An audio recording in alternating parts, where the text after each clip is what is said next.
Bonjour et bienvenue sur le podcast One Thing in a French Day. Lisa a une petite expression qu'elle emploie souvent dès qu'elle soupçonne une de ses sœurs d'être l'auteur d'un méfait à son encontre. Au lieu de dire « comme par hasard, je retrouve mon livre dans ta chambre », elle dit « comme deux par hasard ». Michaela, qui a toujours beaucoup de choses à nous raconter, adore l'utiliser. Benoît Cohen aurait aussi pu l'utiliser.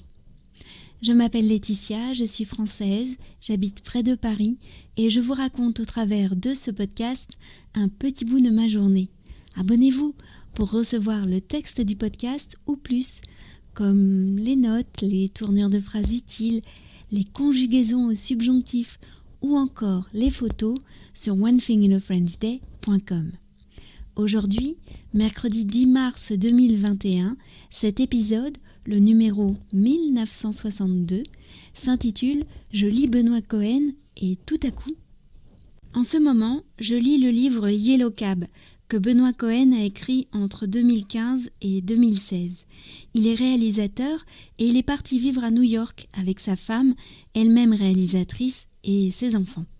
Il a l'idée d'écrire un scénario de film dont l'héroïne serait conductrice de taxi. Pour mieux entrer dans la peau du personnage, il décide de lui-même devenir chauffeur de taxi. Et il en a tiré ce livre sous la forme d'un journal de bord.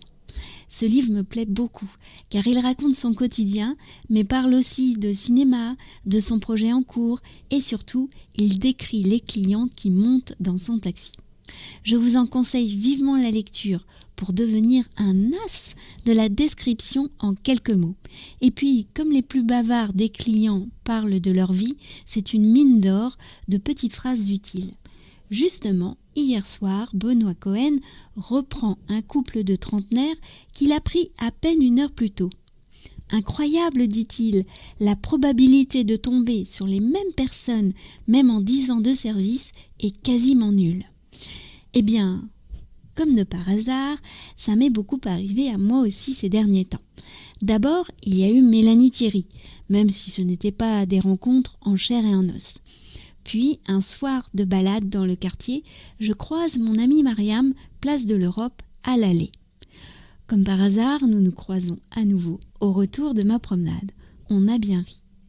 Un matin, sur le même trajet, je remarque une jeune femme habillée d'un pantalon rouge et d'une veste jaune moutarde. Je me dis qu'elle a bien raison de porter ces couleurs. Ça met de la gaieté. Le soir, je refais mon tour et je la croise qui rentre chez elle. Elle est plongée dans une conversation téléphonique. Je crois qu'elle est totalement passée à côté de ce hasard.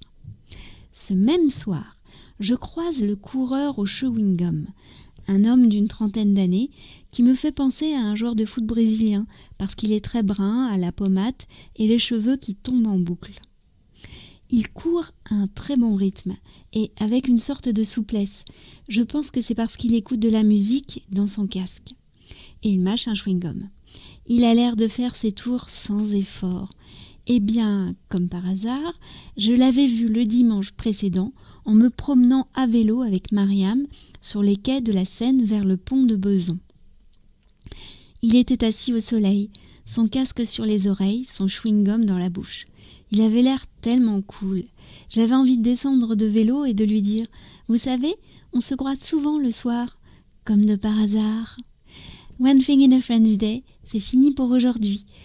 Je vous retrouve vendredi, comme de par hasard, pour un nouvel épisode du podcast. À bientôt, au revoir.